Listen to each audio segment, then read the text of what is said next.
자, 오늘 10월 29일 영성심리의 눈으로 읽는 요한복음 시간이 돌아왔습니다. 우리 함께 먼저 성경 읽고요. 요한복음 7장 37절에서부터 44절까지의 말씀. 요한복음 7장 37절부터 44절을 함께 봉독하겠습니다.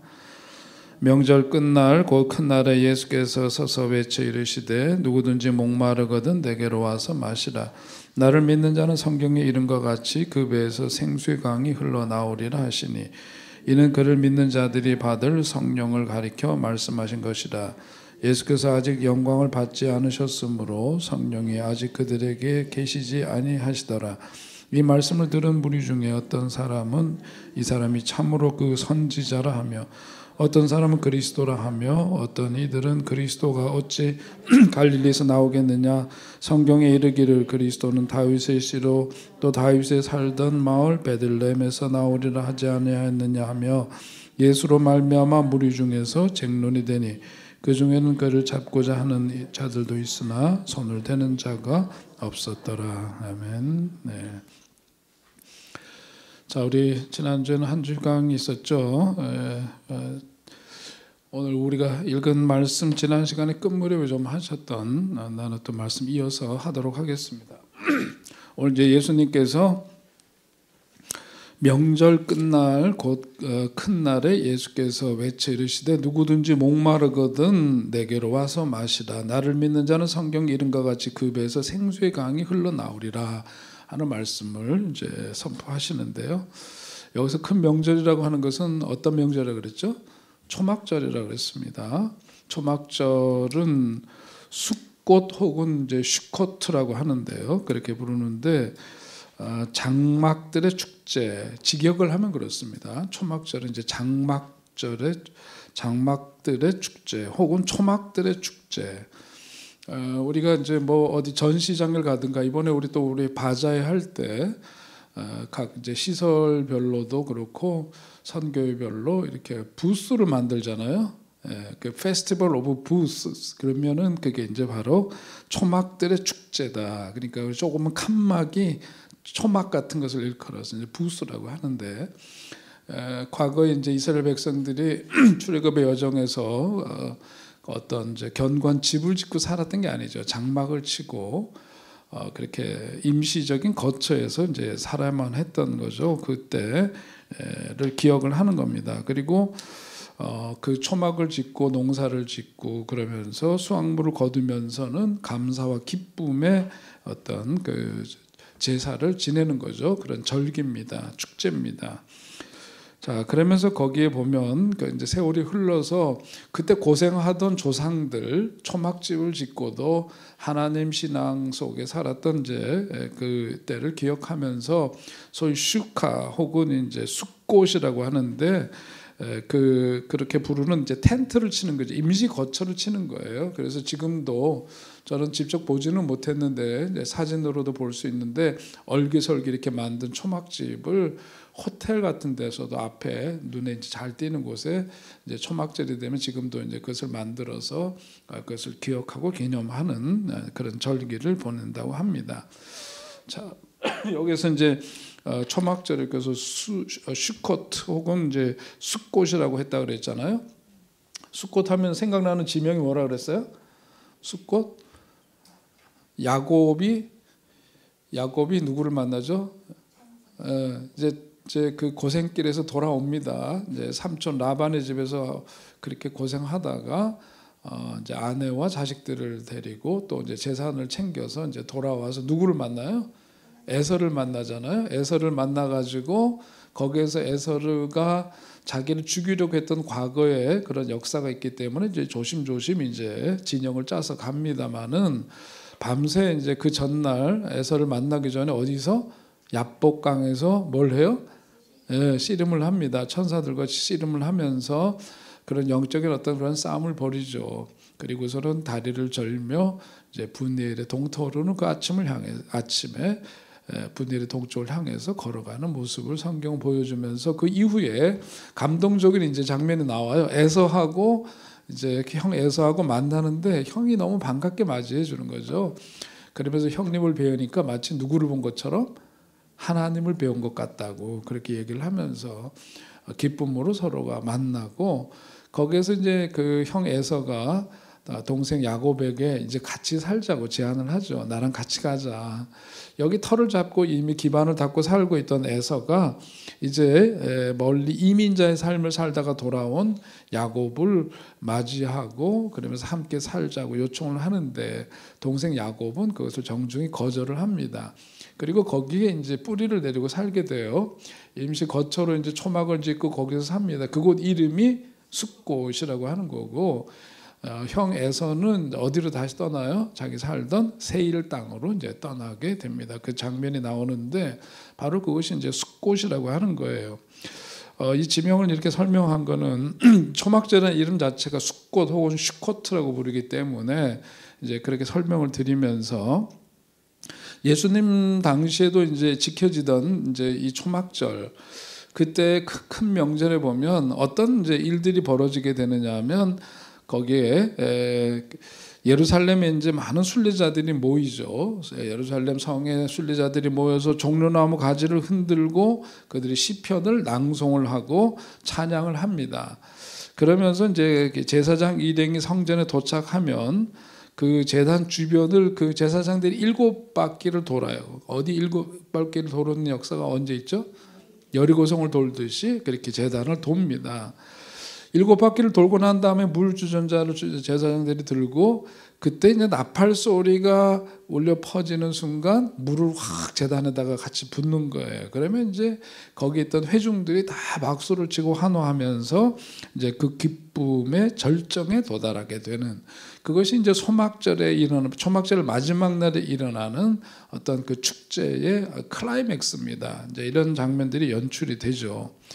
자, 이런 의식은 이제 과거에 이사야서 12장 3절의 말씀, 그러므로 너희가 기쁨으로 구원의 우물들에서 물을 기르리로다 하는 그 말씀, 예언이 성취된 것으로 그렇게 해석을 합니다. 자, 오늘 이제 본문 우리가 읽은 말씀은 바로 이런 배경을 이제 가지고 오늘 말씀을 우리가 이제 일을 하면 되는데, 37절, 38절 말씀에서 예수님이 하신 말씀이 거기 나오죠. 그럼 예수님께서는 바로 그런 축제 클라이막스 때 목마른 인생들을 향해서 진정한 뭐냐면 복음으로의 초대를 주님께서 하시는 장면이에요. 그게 이제 오늘 우리가 읽은 말씀입니다. 이제 영성 심리의 눈으로 이제 이것을 조금 더 깊이 있게 해석하기 이전에, 우리가 보통 이제 이 부분에 대해서 성경에 대한 기본적인 어떤 그 메시지, 그것을 한 3가지 정도로 추려볼 수가 있을 것 같아요. 첫째는 뭐냐 하면은, 어떤 우리 인간은 누구나 뭘 갖고 산다? 영적인 목마름이 있다 이거죠. 목마름. 이런 영적인 목마름을 갖고 살아요. 이 목마름에 대한 이야기가 요한복음에 보면 그 앞에서 이미 한번 우리가 공부를 했는데 어디서 나오죠? 우물가 여인 이야기. 왜 우리는 꼭 말을 하면 생각이 날까? 고전에 생각이 안 나고. 우물가 여인, 남편을 5이나 두고도 어떤 그 갈함 속에 살아가죠. 우물가에 그냥 물을 기르러 왔지만, 요한복음은 항상 뭐냐면 어떤 교리적으로나 어떤 그 이야기를 그냥 들려주는 게 아니라 그 속에 어떤 뭘 갖고 있어요? 의미가 있고 해석이 있어요. 그러니까 거기에서 그 여인이 정오에 아무도 출입하지 않는, 뜨거워서 다니지 않는 그 시간에 물을 기르러 어디로? 우물가에 왔다. 그것은 그 여인이 그만큼 뭘 의미한다는 걸 보여주고자 하는 거예요. 목마름 속에 살아가고 있는 여인이었다 하는 것을 보여주고 있는 거죠. 오늘 우리도 살아가면서 어떤 그런 영적인 목마름이라고 하는 것이 다 있습니다. 오늘 이런 그 목마름에 대한 이야기를 할 때 그 대표적으로 책에서 본 두 여인에 대한 이야기를 한번 좀 상기해 보고자 하는데요. 하나는 이제 근대에 있어서 가장 그 남성들에게 사랑을 많이 받고 아주 유명자했던 사람 중에, 미국의 여자 배우 중에 마릴린 먼로에 대한 그런 이야기가 있습니다. 마릴린 먼로는 우리나라에도 왔었잖아요. 한국 전쟁 때 와서 뭐 그 저기 어딘가 인제인가 거기까지 전방에도 가고 그러면서 군인들에게 용기를 불러일으키고 그러면서도 최고의 미녀로 일컬어졌던 사람이었습니다. 근데 그 마릴린 먼로 같은 경우에는 보니까 이력을 보면은요 16살에 결혼을 했습니다. 항공정비사하고 첫 결혼을 했는데 4년 만에 이혼을 했다고 그러고요. 4년 만에 헤어진 다음에 다시 전설적인 야구 선수하고 만나서 결혼을 했는데 1년을 채 못 살고 또 헤어지게 됩니다. 그리고 그 다음에 다시 극작가 아서 밀러라고 하는 아주 유명한 분이죠. 그분하고 세 번째 결혼을 했지만 오래가지 못했고 그 이후에 이제 보면은 케네디 형제들하고의 연문이 뿌려지고 그 밖에도 이제 여러 이제 스캔들에 휘말리면서 많은 남성들에게 주목을 받던 그런 사람이었는데 어떻게 됐죠? 어느 날인가 뉴욕에 있는 호텔이죠. 거기 그가 거주한 집에서 결국은 이제 숨진 채로 발견이 됩니다. 약물 중독이라고 얘기도 하고 그러는데 뭐 타살설도 있고 지금까지도 뭐 그 사인에 대해서는 여러 가지 분분한 이야기들이 있습니다. 또 한 명의 그 어떤 여성을 꼽는다면은 찰스 그 미국의 그 찰스 왕세자 비인이었던 누구죠? 다이애나라고 하는 아시나요? 유명하잖아요. 워낙 유명하죠.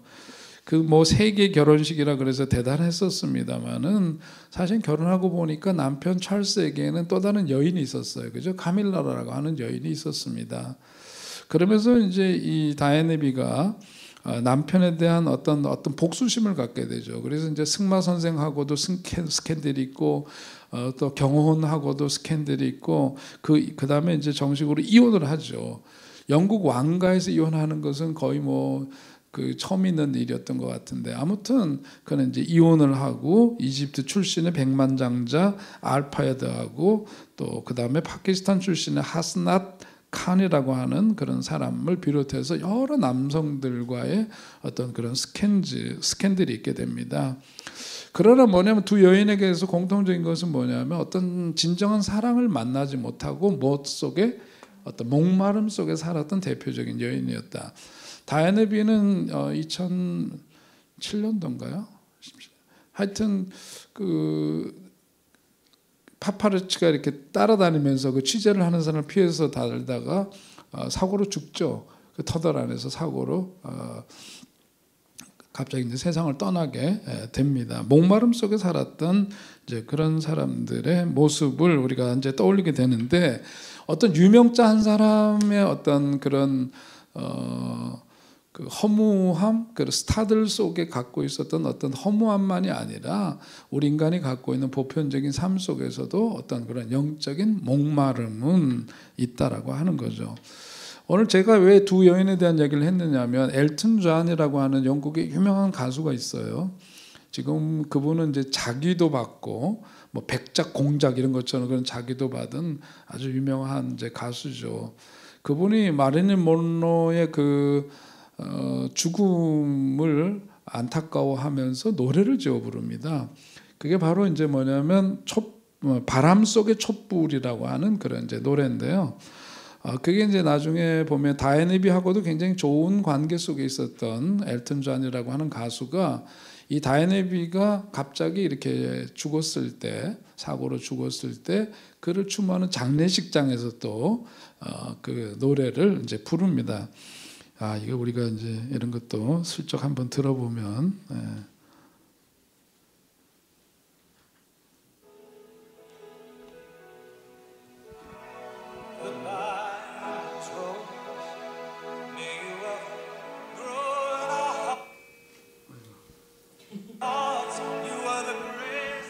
노래 틀고선 이렇게 삼삼하게 그 가사를 좀 이렇게 읽어드리려고 그랬는데 두 가지는 안 되나 봐 보니까 이런 분위기의 노래를 불러요. 근데 그 가사의 내용이 어떤 거냐면은 이런 거죠. 그 원래 그 마릴린 먼로의 본명이 노마 진이라고 하는 그런 이름이 그의 원래 본명이었답니다. 그래서 이제 나중에 다이애네비가 죽었을 때는 이제 거기 이름을 바꾸고 약간 개사를 해서 부르지만 같은 내용이에요. 이런 거죠. 잘가 노마진, 나는 당신에 대해 결코 알지 못했지만 당신은 우아하게 당신 자신을 지켜냈어요. 주변의 사람들이 당신에게 굽신대는 동안 사람들은 갑자기 다 몰려 나왔고 그들은 당신 머리에 속삭였어요. 그들은 당신을 끊임없이 달려가게 만들었고 당신의 이름까지 바꾸게 했죠. 내 생각에 당신의 삶은 바람 속의 촛불 같아요. 누구에게 의지해야 할지 알지 못했고 수많은 어려움이 다가올 때 내가 당신을 알았다면 좋았을 텐데, 이러면서 이제 그 가사가 그런 겁니다. 그러니까 뭐냐면 그 대단히 그 화려해 보이고 어떤 스타의 삶에 대해서 사람들이 동경을 하지만 그러나 그의 삶을 가만 들여다보니까 덧없는 어떤 삶과 죽음, 그리고 스타의 그 삶 속에 깃들여져 있는 어떤 허무, 이런 걸 보면서 그의 삶은 바람 속의 촛불 같은 인생이었다, 그렇게 노래를 하고 있는 거예요. 자, 아주 오래된 이야기예요. 제가 지금도 이제 이거는 이제 상담은 절대적으로 이제 비밀이잖아요. 그래서 얘기를 그걸 할 수는 없는데 아주 오래된, 제가 이제 박사과정 공부를 할 때 이름만 되면 알만한 우리나라 유명한 여자 탤런트가 있어요. 근데 그분을 제가 상담한 건 아니고요. 하여튼 그 상담에서 그분이 했던 게 뭐냐면은 이름만 되면 알만한 아주 유명한 여자 탤런트인데 그분이 갖고 있는 고민은 뭐냐면 누구와도 이렇게 그냥 인간적인 만남을 갖기가 어렵다는 거죠. 남성들은 모두 다 자기를 다 볼 때 어떤 눈으로 봐요? 성적인 대상으로 본다는 거죠. 워낙 예쁜 분이세요. 그러니까 이게 그냥 인간 대 인간으로서의 어떤 인격적인 만남을 할 수 없는 이제 그런 삶 속에서 오는 그 굉장히 그 아픔이 있는 거예요. 이제 그런 부분에 대한 토로를 이제 들었는데 이런 거죠. 우리가 이제 유명한 사람들만 하는데 가만 보니까 우리가 이제 평론가처럼 남의 얘기를 할 때는 이제 쉽지만 자기 속을 내면을 가만 들여다보면 누구나에게 다 어떤 이러한 갈증이 있다, 목마름이 있다라고 하는 거고, 오늘 성경 말씀에서 얘기하고 있는 것은 뭐냐면 이런 목마름이라고 하는 것을 어디서 해소하고 어떻게 그 해결하며 살 것인가. 근데 많은 사람들이 뭐냐, 이것을 모른 채 살아가는 거죠. 무시하고 인식하지 못한 채 살아가는데 오늘 예수님 주신 이 말씀을 통해서 우리는 뭐냐면 내 속에 있는 이런 영적인 목마름을 뭐 해야 돼? 인식해야 돼. 알아차려야 되는 거죠. 아, 내가 이렇게 해서 허하구나. 지금 내가 이런 갈증과 목마름을 갖고 있구나 하는 것을 먼저 우리가 포착하고 인식할 필요가 있습니다. 그래야지 뭐냐, 문제를 알아야 그 다음에 뭐죠? 우리가 몸에 이상이 생겨도 진단을 합니다. 진단을 해야 거기에 따른 뭐가 생겨요? 처방이 따르게 되는 것처럼 그런 거죠. 자, 그러면서 예수님께서는 목마름 속에 살아가는 인생들을 향해서 뭐라고 말씀하시느냐 하면 내게로 와서 뭐하라? 마시라, 그렇게 말씀하시는 거예요. 누구이기 때문에 이렇게 초대를 할 수 있는 걸까?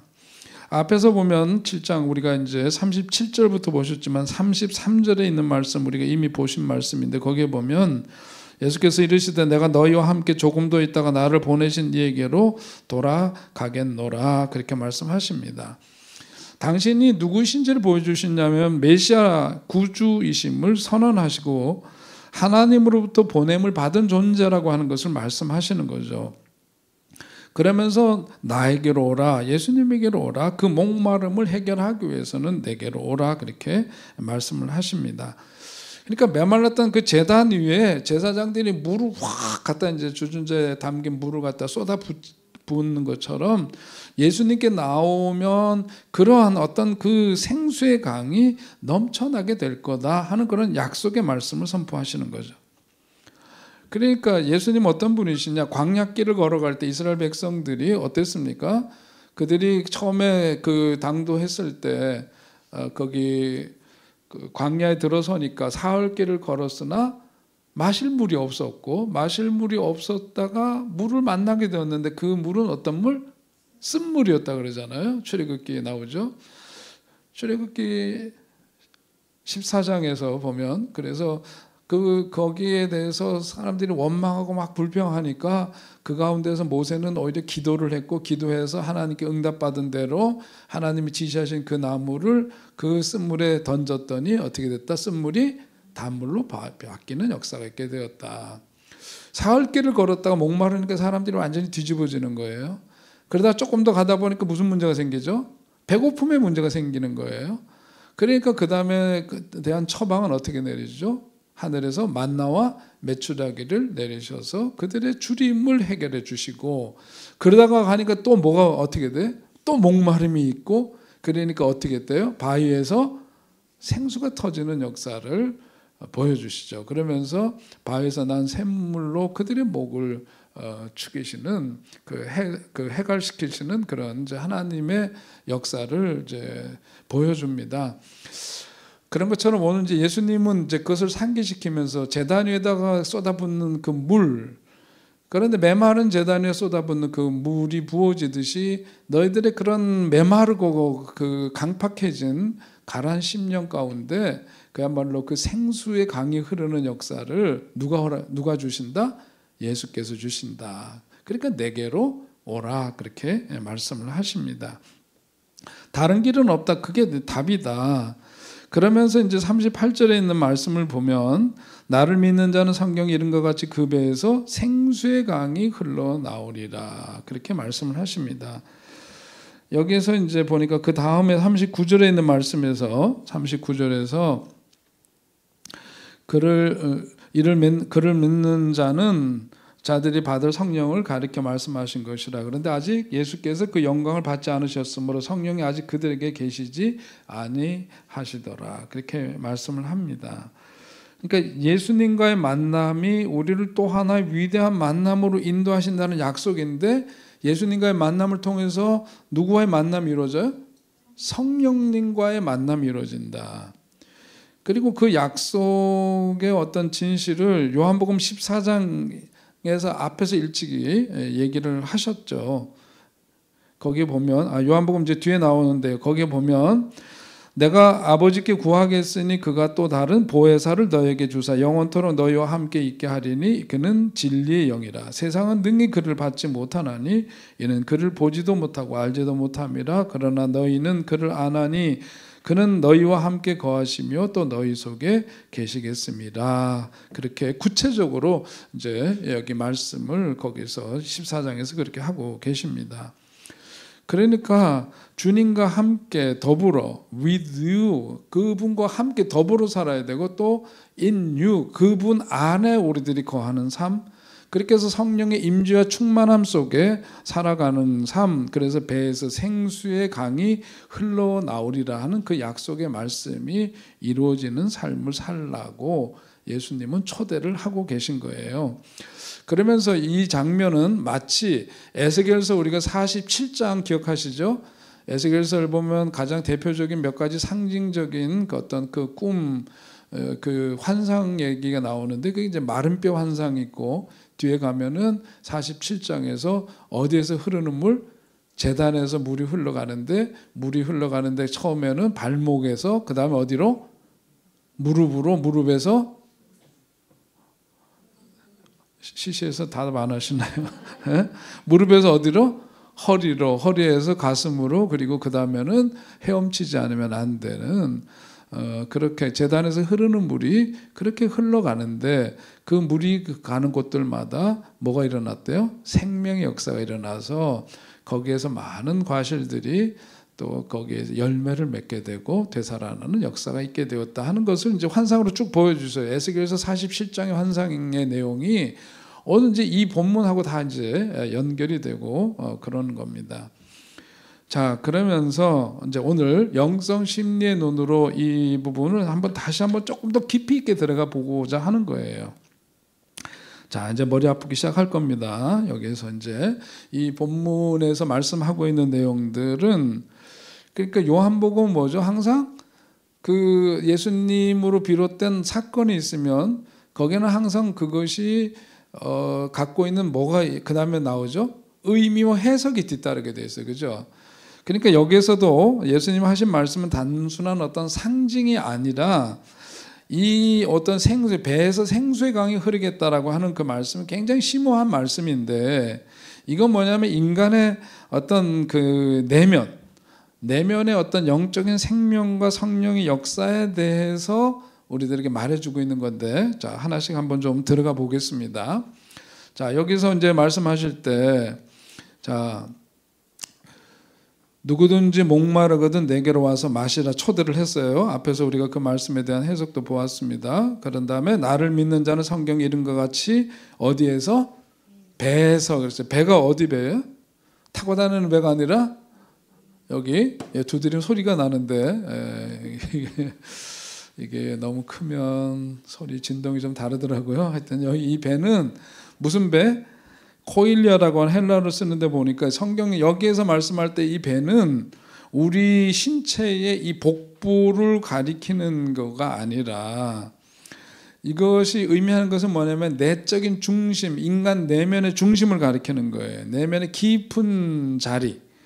다시 말해서 어떤 감정, 본능 혹은 무의식, 그 중심을 의미하는 거다. 영성 심리의 눈으로 보면 예수님께서 하신 말씀의 의미는 바로 그거예요. 그래서 구약에서도 실제로 그렇습니다. 구약 성경을 보다 보면 배 혹은 심장, 자궁, 속 이런 것들은 다 뭘 뜻하느냐 하면은 생명의 근원을 나타내는 단어들이에요. 그러니까 그게 이제 우리들이 쓰는 언어를 통해서 그것을 보여줘야 되잖아요. 그러니까 이 배는 뭐예요? 사람들이 고대인들에게 있어서 가장 중심은 뭐예요? 배죠, 배. 이 몸의 중심은 배입니다. 그러니까 이 배가 갖고 있는 것은 가장 우리 몸의 그 중심을 말하는 거예요. 내적인 중심입니다. 그것이 오늘 심리 용어로 보자면 뭐예요? 해당돼? 무의식에 해당되는 거고요.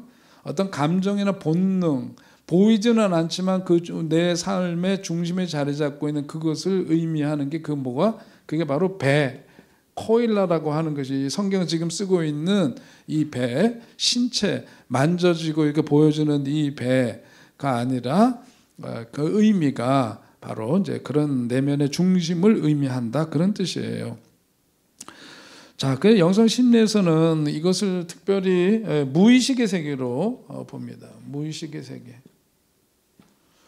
무의식의 세계는 혹은 이걸 참 자기, 셀프예요. 자기, 셀프, 트루, 참 자기, 참 조기 말고 참 자기, 참 자기입니다. 혹은 영적인 중심이라고도 해요. 영적인 중심.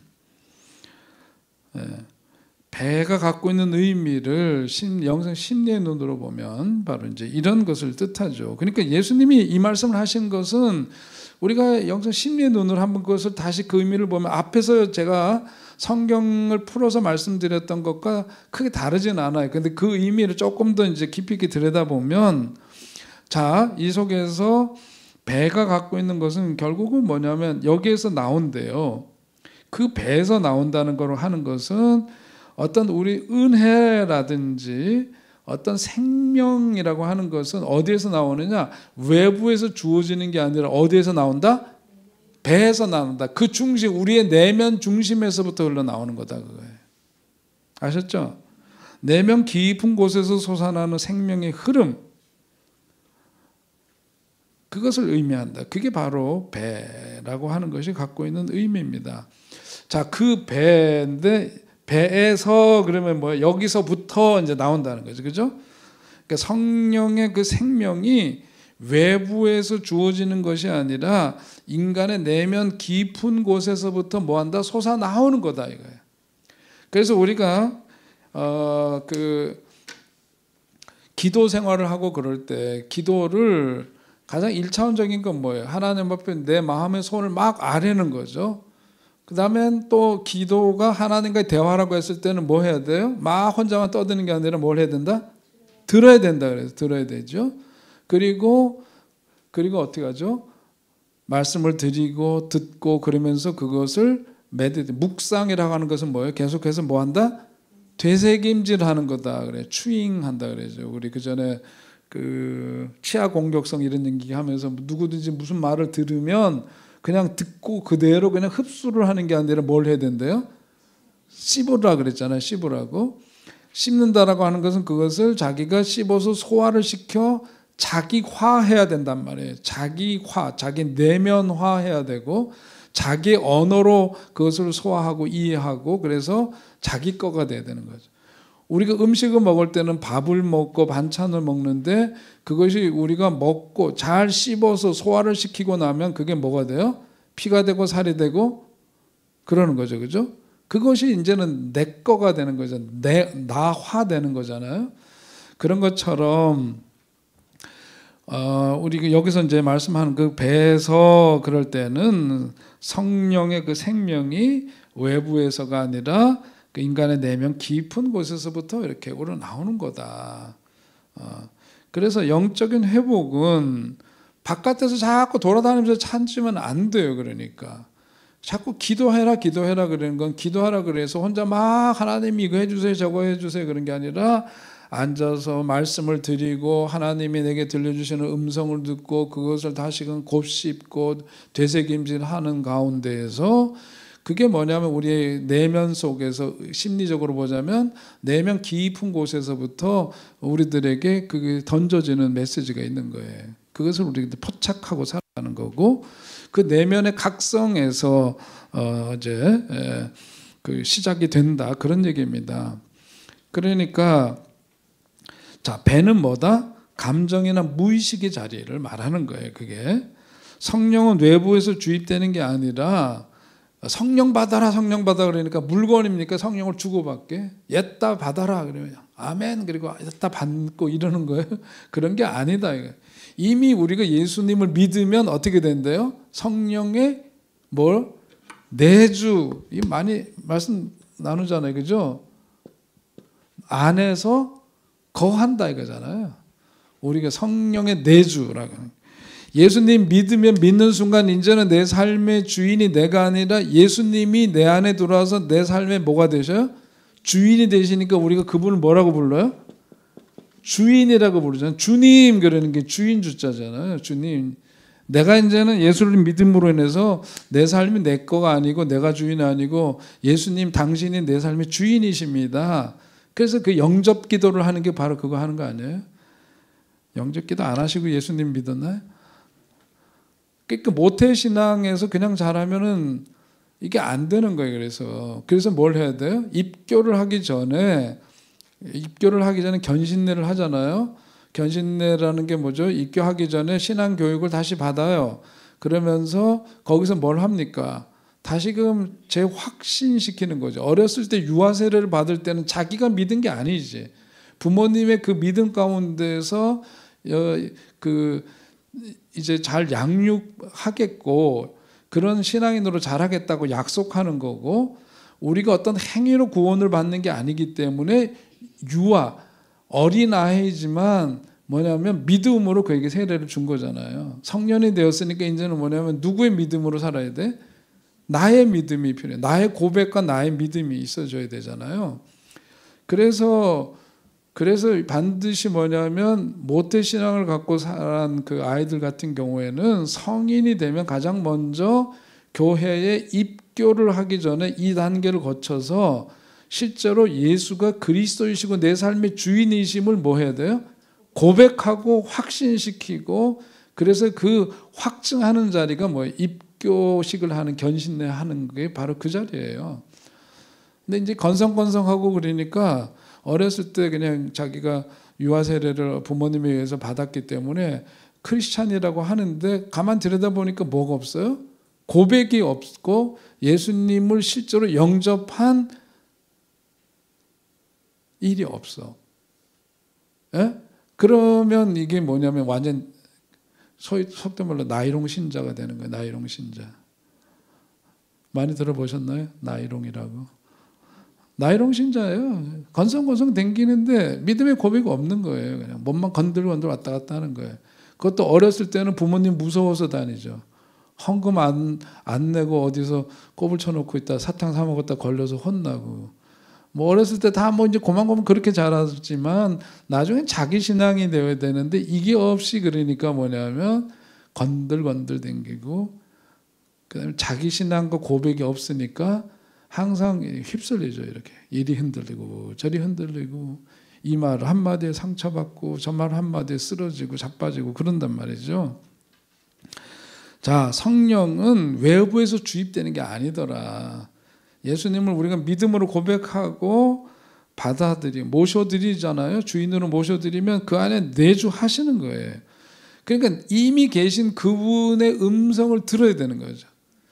그게 뭐 영성 심리로 보자면 우리들의 무의식 속에 있는, 그러면서 그 속에서 우리가 의식 세계 속에서는 평상시에 잘 알지 못하지만 그것을 다시금 불러내는 거죠. 그것을 만나야 된다. 내면의 각성에서 시작이 돼요. 그래서 참된 영성은 밖이 아니라 안에서부터 시작되는 거다라고 하는 것을 거기서 우리가 확인할 수 있습니다. 자, 그 다음에 뭐냐면 그 배에서 뭐가 흐른대요? 생수의 강이 흐른다. 그래서 생수의 강. 자, 여기서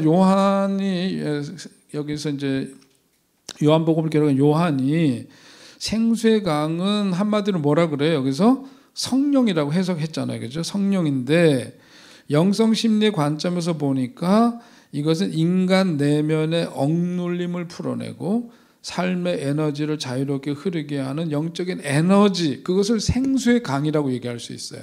영적인 에너지입니다. 생명력, 사랑, 창조적 에너지, 그 생수의 강이죠. 인간이 어떤 성령과 깊이 연결이 되니까 거기에서 이제 억눌렸던 감정, 상처 이런 것들이 치유되는 역사가 있게 되고 우리의 자아가 하나님의 영과 함께 통합이 돼요. 거기서 만나요. 그렇게 되니까 내면의 강이 어떻게 된다? 막힘없이 거기서 흘러나오게 되죠. 그렇게 나온 결과가 뭐가 되느냐? 기쁨이 이루어지고 사랑이 이루어지고 그런 역사가 있게 되고 평화와 어떤 창조성 이런 것으로 표현되는 역사가 일어나게 되는 거예요. 그게 생수의 강이 갖고 있는 의미입니다. 자, 다시 정리해요. 배에서 우리 내면 깊은 곳에서 이미 사실은 성령께서 내주하고 계시잖아요. 그런데 그분을 만나야 돼요. 그분이 역사하시도록 우리가 그분을 만나야 되고 거기에서부터 내면 깊은 곳에서 좌정하고 계신 그분의 역사하심이 일어나게 되면서 거기에서 이제 그것은 이미 외부에서 주어진 것이 아니라 우리가 주님을 믿을 때 이미 우리들 내면 속에 자리 잡고 좌정하고 계신 분이시기도 하고 심리학적으로 보자면 어떤 무의식의 세계인데 거기에서부터 어떤 그 생수의 강이 흐른다라고 하는 것은 우리의 내면 속에 억압되어져 있던 것들이 바로 어떻게 돼 이제 풀려 나오기 시작한다는 거죠. 풀려 나오기 시작하고 자유로움을 얻게 되고 그러면서 거기에는 어떤 역사가 일어나게 되느냐 하면 생명의 역사가 있게 되고 사랑의 역사가 있게 되고 그런단 말이죠. 자, 우리가 그동안 얘기를 이게 어려운 얘기가 아니에요. 그동안 수없이 얘기했던 건 뭐냐? 우리의 내면 속에 뭐가 있다 그랬죠? 아이가 있다 그랬잖아요. 우리들 내면 속에는 아이가 있다. 근데 자라지 못한 그 아이, 그런데 그것을 우리가 외면하고 무시하며 살아왔던 삶에서 그 아이를 어떻게 하죠? 만나야 된다 그러죠. 만나야 된다. 그리고 우리들의 마음이라고 하는 것은 육체와는 다르게, 육체는 금방 이렇게 상처가 나면 아프고 그러면 뭐 약을 발라줘야 되고 그러지만 마음이라고 하는 것은 그렇게 쉽게 반응하는 게 아니에요. 자, 그런데 우리가 그 내면 속에 그 아이를 만나줘야 된다 그랬잖아요. 만나서 자라지 못한 채 머물러 있다면 어디에서 문제가 생긴 건지를 돌보고 살펴서 그것이 다시금 잘 자랄 수 있도록 내가 진짜 부모가 되어야지, 그 아이의 부모가 되어줘야 되는 거죠. 그렇게 자라야 되는데 그렇게 됨으로써 나타나게 되는 건 뭐죠? 자유함을 얻게 되는 거고 생명의 역사가 있게 되는 거고 더욱더 풍성한 사랑의 역사가 나타나게 되는 거고, 왜냐하면 그전에는 억압이 되어 있고 상처로 해서 움츠려들어 있고 이랬던 것에서부터 그것이 만나고 달래지고 그 속에서 치유가 되고 해방이 되고 그러니까 그렇게 해서 인생이 이렇게 활짝 피어나게 되는 거란 말이에요. 자, 생수의 강이 흐른다라고 하는 것은 바로 그런 역사가 이제 일어나게 된다. 어떻게? 내 그 속에 내 자아와 하나님이 만나게 되는 거죠. 내 내면 속에 좌정하고 계신 그분과 내 자아가 만나게 되면서부터 거기서부터는 이제 새로운 사랑의 역사, 창조의 역사, 희망의 역사, 어떤 평화의 역사 이런 것들이 거기서부터 흘러나오게 된다. 그게 바로 생수의 강이 갖고 있는 의미입니다. 자, 그렇게 돼서 거기 이제 정리를 해보면 생수의 강은 뭐다? 성령의 내적인 뭐요? 흐름이고 내면의 에너지가 순환하는 거다. 자아가 성령과 만날 때 막힌 감정과 상처가 치유되고 거기에서 생명이 흐르게 되는 거예요. 그래서 예수님이 하신 말씀이 어떤 심리적인 것으로 들여다봐도 아주 딱딱 맞는 말씀이고요. 자, 이런 체험이 감정적인 고향이 아니라 내면의 통합이다.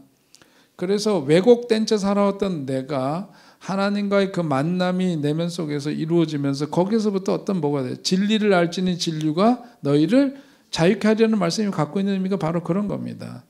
그걸 만나고 나니까 참 진리신 그분을 만나고 나니까 나를 왜곡시키고 나에 대해서 갖고 있었던 어떤 어둠의 질곡들이 물러가게 되면서 참된 자기가 거기서 이제 꽃피우고 나타나게 되는 거죠. 자, 그래서 흘러나오리라. 그것이 어떻게 흐른다라고 하는 것은 뭐죠? 고여있지 않는 거예요. 그죠? 생명 움직이는 어떤 그런 에너지입니다. 그러니까 정체되어 있는 게 아니라 계속해서 그것이 흘러가고 순환되고 움직이고 어떤 관계성을 갖게 되고 이런 의미가 그 속에 담겨져 있는 거죠. 그래서 심리적으로 병든 상태는 감정이 어떻게 돼요? 억압된 상태죠. 생명의 에너지가 고여있는 상태고 그런데 이제 그게 뭐냐면 이렇게 움츠려져 있던 것들이 속 내면 속에서 이제 막 흘러나와요. 흘러나와서 여러분 우리도 이렇게 가만 보면 우리 자신이 뭔가 답답한 일을 해결되지 않은 일이 있으면 마음이 답답해. 답답하다는 표현이 뭐죠? 바깥으로 못 나가는 거죠. 그죠? 마음이 어디론가 자유롭게 흘러가지는 못하는 거예요. 꽉 막혀 있다는 얘기잖아요. 우리가 어떤 어려운 일을 당하고 또 해결되지 않은 문제 때문에 고민하고 그러면 마음이 움츠려 들어가지고 바깥을 향해서 내 마음이 흘러갈 여유가 없죠. 그러면 옆에 있는 사람들이 어떤 일이 있더라도 관심이 가요, 안 가요? 관심도 안 가고 도와줄 수 있는 여력이 없어요. 그런데 우리들 속에 내면에 이런 막힌 것들이 뚫어지고 억압되었던 것들이 해방되고 이렇게 되면 뭐죠? 흘러 넘치니까 어떻게 되죠? 여유가 생기잖아요. 다른 사람도 볼 수 있는 눈도 열리고 손을 펼쳐서 다른 사람을 도울 수도 있고 세상을 바라보는 것도 달라지게 되고 이렇게 열린 삶이 가능해지는 겁니다. 오늘 예수님께서 뭐냐면 그러한 삶을 살려면 어떻게 되느냐? 누구에게로 오래요? 내게로 오래. 예수님 만나야 된다. 예수님 만나서 예수님 만남으로 인해서 내 내면 속에 있는 그런 것들이 이렇게 풀어 헤쳐져야만 된다. 그런 말씀입니다. 그렇게 되면은 우리들의 삶이 어떤 건강한 영성이라는 게 다른 게 아니라 그런 삶을 일컫는 거죠. 그런 삶을 살아가게 되는 겁니다. 자, 생수의 근원은 바깥에 있는 게 아니라 그러니까 안에 있는 거다. 어떤 영성 심리적인 적용을 해보면 내면의 침묵과 자각이라고 했는데요. 생명의 근원은 밖에 있는 게 아니라 안에 있는 거고 또 우리가 어떤 그 묵상이라든지 말씀 묵상이나 침묵 기도나 또 어떤 이렇게 내면 깊은 곳에서 어떤 성령의 흐름을 느끼게 하는 그런 통로가 되어서 그래서 우리가 오늘 이 말씀대로 우리들 삶 속에서 이런 내면 속에 있는 그분과의 진정한 만남이 이루어지고 생수의 강이 흐르게 되면서 우리들 속에는 어떤 새로운 변화의 역사들이 나타나게 되는 거죠. 그래서 우리 억눌렸던 감정, 해결되지 않은 상처 이런 것들이 어떤 생수의 흐름을 막는 돌과 같은 것인데 그런 것들이 어떻게 돼요? 뚫어지게 되고 열리게 되고 그렇게 되는 거죠. 그리고 아까 설명드린 건 다 같은 얘기인데 우리에게 어떤 상처 억압되었던 것들이 회복되고 치유가 되고 그러니까 그 다음에 뭐죠? 그것이 막혔던 것들이 열리니까 이웃에게도 흘러가게 되어 있어요. 남에게도 관대해지게 되는 거고 누군가를 보살피고 섬기고 사랑할 수 있게 되는 거고 그런 삶으로 나아가게 되는 겁니다. 그러니까 예수님은 그 배에서 생수강이 흘러나오리라. 내게로 와라. 그래서 예수님은 진짜로 만나니까 내 속에 있었던 억압되고 눌려져 있던 그런 것들이 풀어지는 역사가 있어서 그것이 흘러서 다른 이들에게도 그렇게 큰 선한 영향력을 끼치는 삶이 이루어질 수 있음을 이제 보여주는 겁니다. 그러면서 예수님은 당신에게로 오라 그렇게 초대를 하시는 거죠.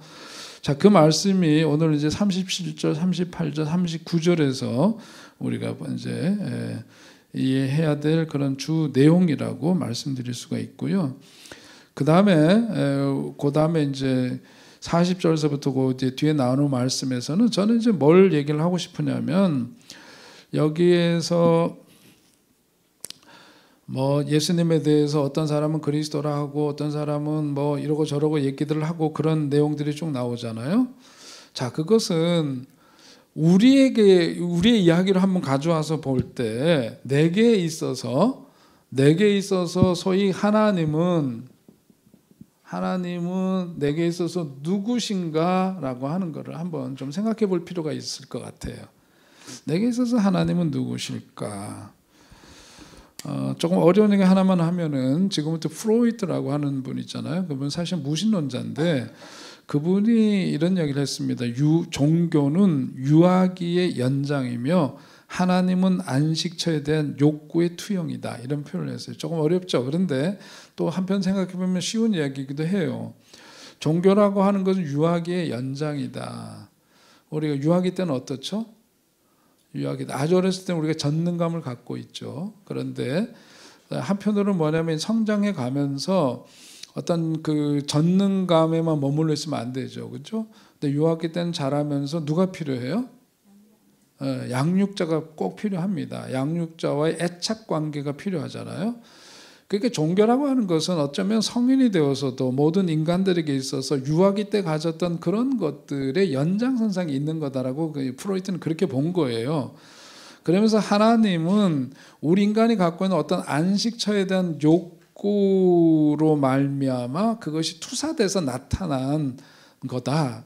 그러니까 소위 말해서 이렇게 얘기를 하면은 우리 이제 믿는 사람들이 보면은 무슨 말도 안 되는 소리 하고 앉아 있고 유신론 소위 말해서 우리 신앙을 갖고 있는 사람들이 보면 무신론에 입각해서 이렇게 얘기를 하면은 그래서 이제 막 혹독하게 비판하고 그러는 거잖아요. 근데 저는 이제 이 부분을 어떻게 보느냐면 그거는 이제 무신론자이기 때문에 그런 관점에서 보기는 했지만 왜 이런 표현을 했을까 한번 생각해 볼 필요가 있는 거죠. 왜? 그는 무신론자로서 뭐 이런 표현도 할 수 있는데 그럼 무엇 때문에 이렇게 했을까? 근데 프로이트를 찾아온 많은 그 시대에 사람들이 뭐 기독교인들 유럽에 되게 기독교인들이잖아요. 그런데 그 프로이트가 상담을 하고 만나 보니까 그들이 종교를 통해서 평안함을 얻는 게 아니라 오히려 신경증적인 병에 걸리는 사람들이 더 많더라는 거예요. 무슨 얘기냐면 그들이 종교의 어떤 그 필요성이라고 유아기적인 그런 것으로 볼 때 우리 인간들에게는 이 종교가 필요한데 오히려 그것으로 인해 가지고 신경증 환자들이 더 많아졌다라고 하는 건 뭐죠? 종교를 갖게 됨으로써 오히려 그 속에 뭘 더 갖게 되느냐면 내 탓이요. 그러니까 죄의식이 더 강화됨으로 인해 가지고 신경증병에 걸리는 사람들이 굉장히 많더라는 거예요. 그러니까 그분은 뭐냐면 그 하나님을 믿는 사람은 아닌데 그 병리 현상 자체를 보면서 종교에 대해서 그분은 이제 그렇게 얘기를 표현을 한 것이죠. 그러니까 그거는 그분으로서는 그렇게 표현하는 거 뭐 이해가 납득이 되는데 우리는 받아들이기는 어렵지만 아무튼 뭐냐면 왜 그렇게 얘기를 했는지에 대한 이해는 좀 할 필요가 있다라고 하는 거예요. 자, 그건 다 하여튼 떠나서 자, 우리가 갖고 있는 하나님에 대해서 하나님에 대한 개념과 하나님에 대한 이미지는 같다 다르다? 다르죠. 하나님은 어떤 분이시다? 하나님은 뭐뭐시다?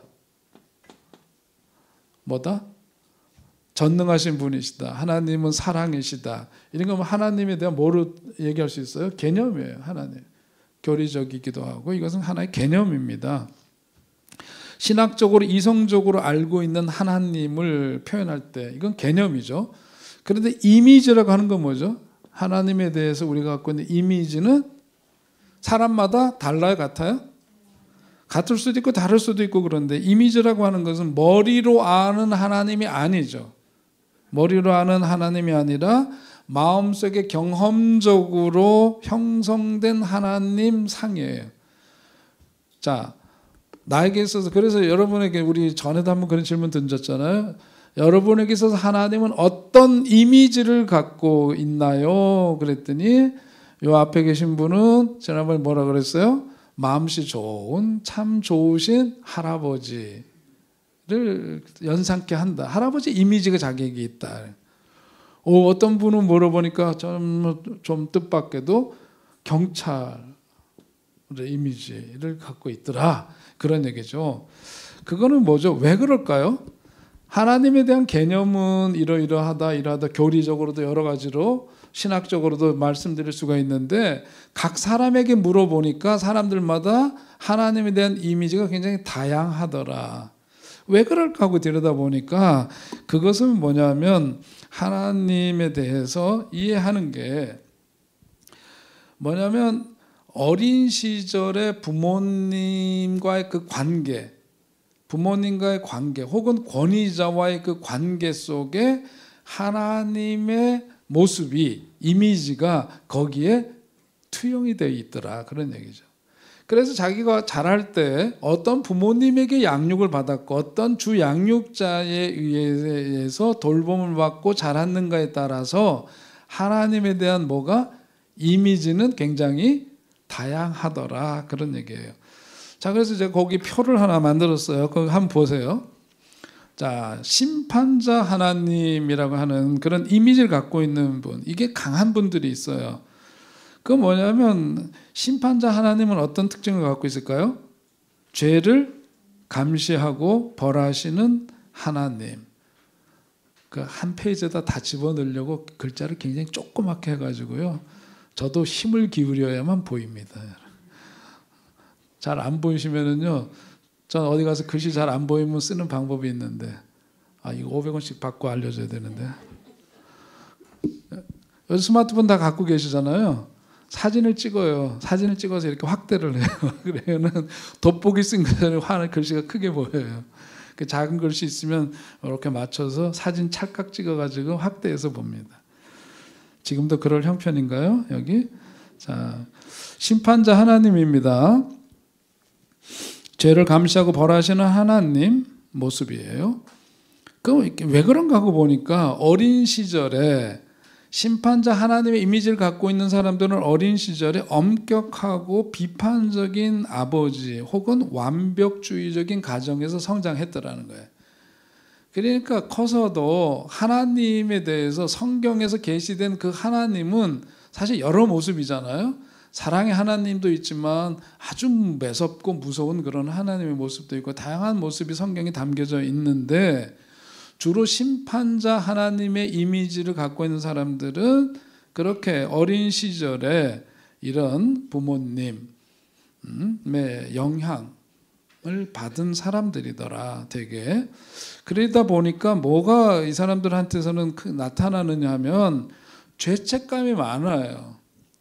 죄책감 중심의 신앙, 그리고 자기 비하 혹은 기쁨이 결여된 신앙 형태.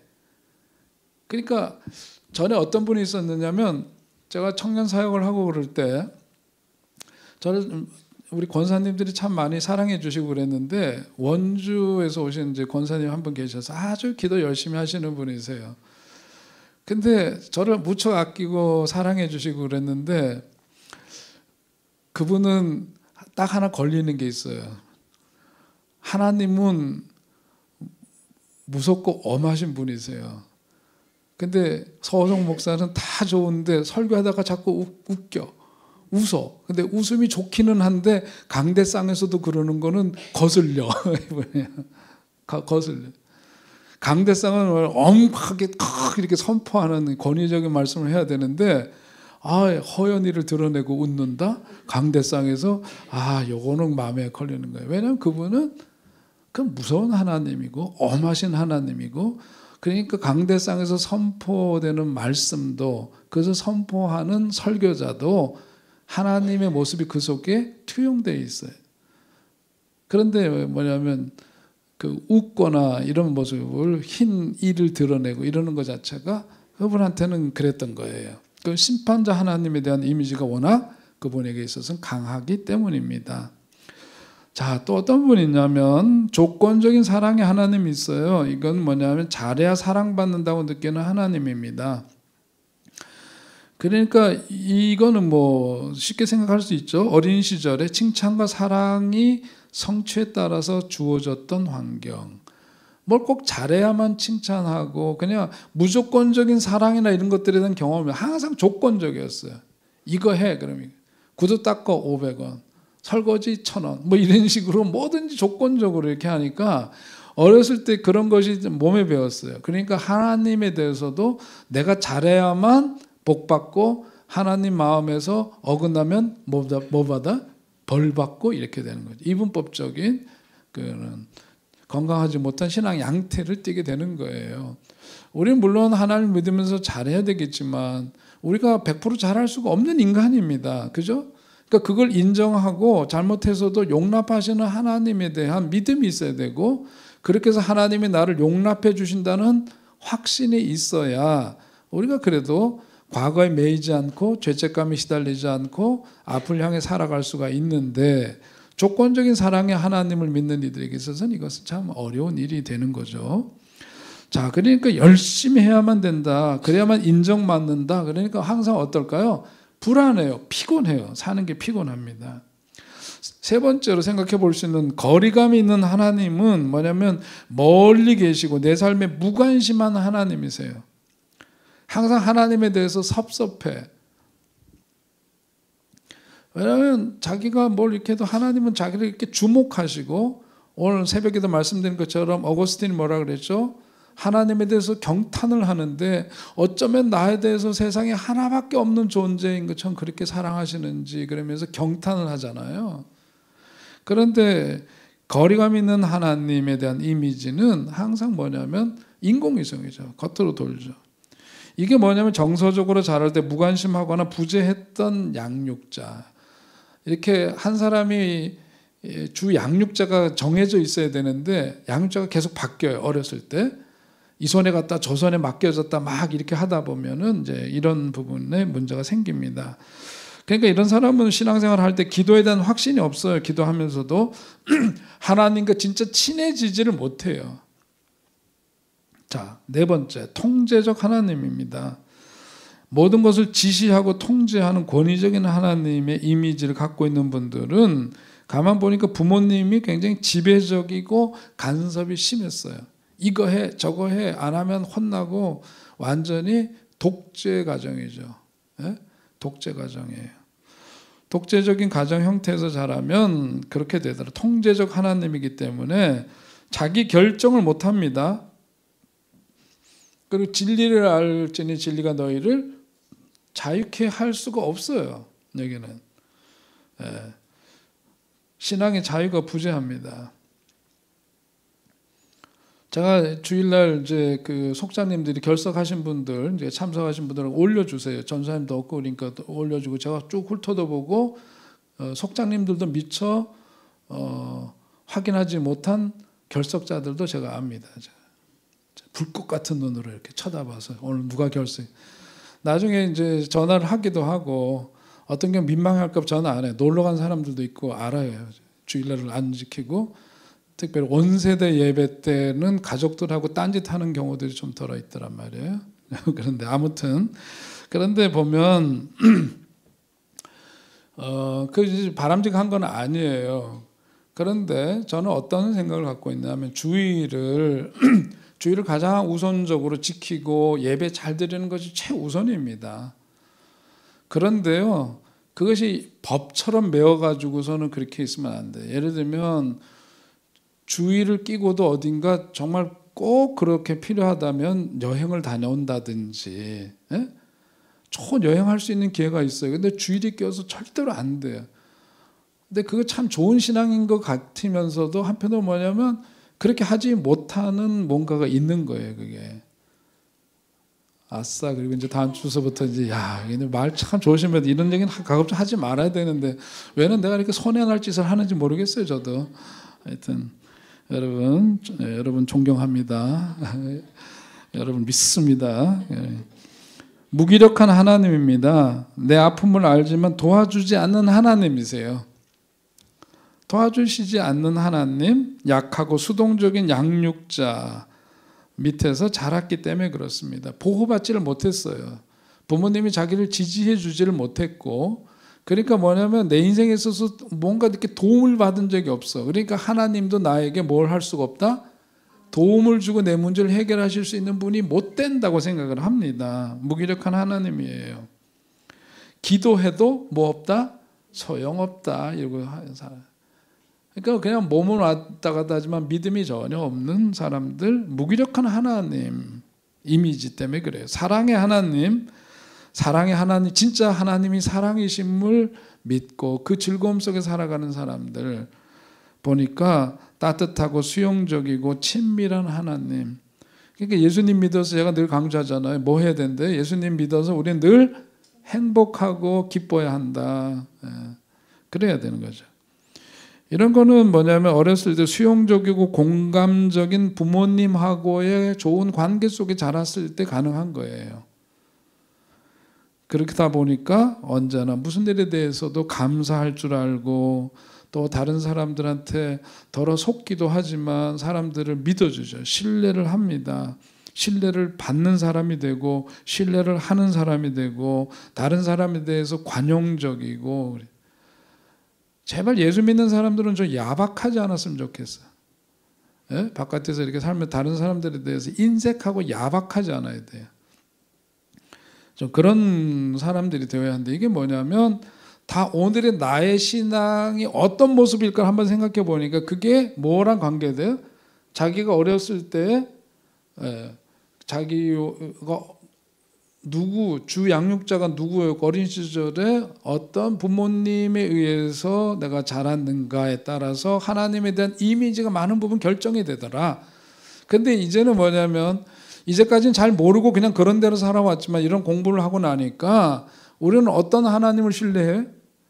오늘 우리가 했던 6가지 유형으로 보자면 사랑의 하나님, 나를 끊임없이 사랑하시고 무조건적으로 사랑하시고 수용해 주시는 하나님을 믿어야 그런 하나님께 우리 자신을 의탁하고 오늘 예수님 그러잖아요. 다 누구에게로 오라?